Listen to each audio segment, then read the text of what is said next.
नमस्कार दोस्तों, स्वागत है आपका हमारी चैनल में। आज आपके समझ प्रबोधिनी एकादशी की व्रत कथा आपके समझ प्रस्तुत कर रही हूँ।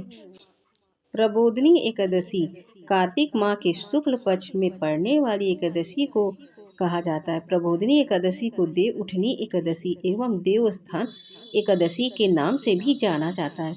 हिंदू धर्म में एकादशी का विशेष महत्व है एवं एकादशी व्रत को सारे व्रतों में सबसे सर्वश्रेष्ठ माना जाता है। दिवाली के बाद आने वाला एकादशी देव उठनी एकादशी होती है। आषाढ़ शुक्ल पक्ष में एकादशी के दिन भगवान विष्णु शयन करते हैं और कार्तिक मास के शुक्ल पक्ष में एकादशी के दिन उठते हैं, इसलिए इस एकादशी को देवस्थान एकादशी के नाम से भी जाना जाता है। हिंदू मान्यताओं के अनुसार देव उठनी एकादशी के दिन भगवान विष्णु क्षीर सागर में 4 माह की निद्रा के बाद जागते हैं। देवस्थान एकादशी के दिन तुलसी विवाह का भी आयोजन किया जाता है। प्रबोधिनी एकादशी 2023 तिथि और शुभ मुहूर्त। प्रबोधिनी एकादशी तिथि 23 नवंबर 2023 को शुक्रवार के दिन होगी। एकादशी तिथि 22 नवंबर 2023 को रात 7 बजे से शुरू होगी तथा 23 नवंबर 2022 को शाम को 6 बजे तक अंत होगी। 6 बजे पर अंत होगी। पारण की मुहूर्त 25 नवंबर 2023 के दिन सुबह 6:36 से 8:47 तक रहेगी। प्रबोधिनी एकादशी का महत्व।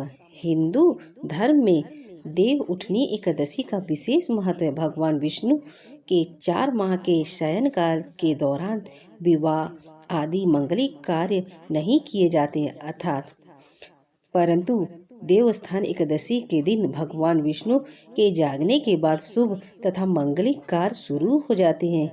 इसी कारण देवस्थान एकादशी बहुत ही महत्वपूर्ण एकादशी होती है। इस दिन से सारे शुभ काम होना शुरू हो जाता है। देवस्थान एकादशी को तुलसी विवाह के रूप में मनाया जाता है। सच्चे मन एवं श्रद्धा से देवस्थान एकादशी व्रत करने वाले व्यक्ति के सारे पाप का नाश हो जाता है तथा उसके कष्टों का निवारण हो जाता है। प्रबोधिनी देव उठनी एकादशी व्रत कथा।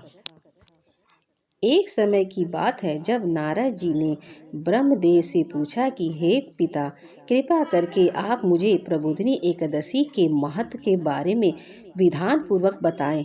यह सुनकर ब्रह्मा जी ने कहा कि पुत्र, कार्तिक मास के शुक्ल पक्ष में पड़ने वाली इस एकादशी का फल एवं शस्त्र, अश्वमेघ तथा 100 राजसूय यज्ञ के फल के बराबर होता है। आश्चर्यचकित होकर नारद जी ने पूछा कि हे पिता, इस एकादशी पर एक संध्या भोजन करने तथा पूरे दिन उपवास करने से क्या क्या फल होता है? कृपया करके विस्तार पूर्वक समझाइए। इस पर ब्रह्मदेव ने कहा, हे नारद, एक संध्या को भोजन करने से 2 जन्म के साथ पूरे हे नारद, एक संध्या को भोजन करने से 2 जन्म के तथा पूरे दिन उपवास करने से 7 जन्मों के पाप का नाश होता है। जिस वस्तु को 3 लोक में प्राप्त करना मुश्किल है, वह वस्तु भी प्रबोधिनी एकादशी के व्रत से सहजता से प्राप्त हो जाता है। हे पुत्र, प्रबोधिनी एकादशी के दिन जो भी मनुष्य श्रद्धा पूर्वक पुष्प करता है, उसका पुष्प पर्वत समान अटल हो जाता है। जो मनुष्य केवल अपने हृदय के अंदर प्रबोधिनी एकादशी व्रत करने को ठान लेता है, उसके कई जन्मों के पाप नष्ट हो जाते हैं। जो मनुष्य प्रबोधिनी एकादशी के दिन रात्रि जागरण करते हैं, उनकी पिछली पीढ़ी एवं आने वाली 10 पीढ़ियां विष्णु लोक में वास करती है। प्रबोधिनी एकादशी के दिन रात्रि जागरण करने का फल अश्वमेघ आदि यज्ञों के फल से कई गुना अधिक है। हे पुत्र, इस पूरे जगत में उसी मनुष्य का जीवन सफल है जिसने प्रबोधिनी एकादशी के व्रत के द्वारा अपने कुल को पवित्र तथा पावन किया है। संसार के समस्त तीर्थ प्रबोधिनी एकादशी व्रत करने वाले के घर में वास करता है। भगवान विष्णु को प्रसन्नता के लिए प्रबोधिनी एकादशी का व्रत अवश्य करना चाहिए, क्योंकि यह एकादशी भगवान विष्णु को अत्यंत प्रिय है। इस एकादशी के जरिए मनुष्य जन्म मरण के चक्र से मुक्त हो जाता है। प्रबोधिनी एकादशी का व्रत करने का पुष्प समस्त जीवन के पुष्प से बड़ा होता है। इसलिए पुत्र, तुम्हें भी विधि पूर्वक भगवान विष्णु का पूजन करना चाहिए। कार्तिक माह में प्रभु की कथा पढ़ने या सुनने से 100 गायों के दान के समान फल की प्राप्ति होती है।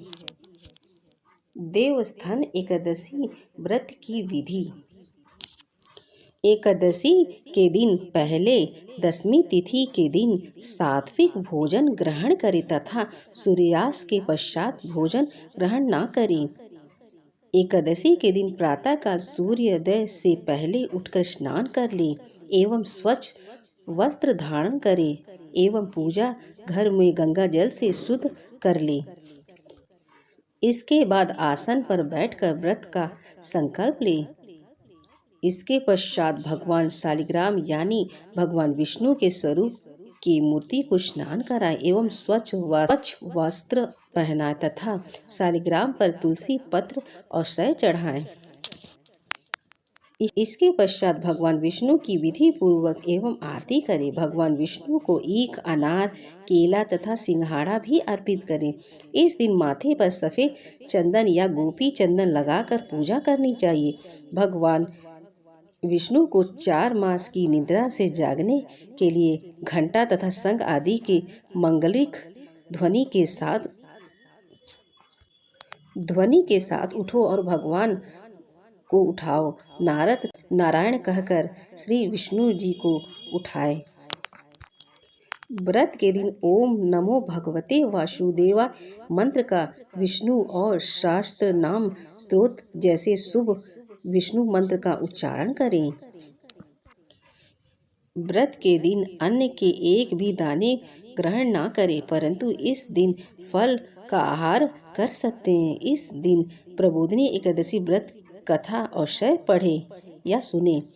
व्रत के अगले दिन यानी त्रयोदशी के दिन सुबह उठकर स्नान कर ले एवं स्नान करने के पश्चात भगवान विष्णु की पूजा तथा आरती करें। इसके पश्चात सही मुहूर्त में व्रत का पारण करें। अगर मेरी वीडियो आपको अच्छी लगी तो हमारे चैनल को सब्सक्राइब करें।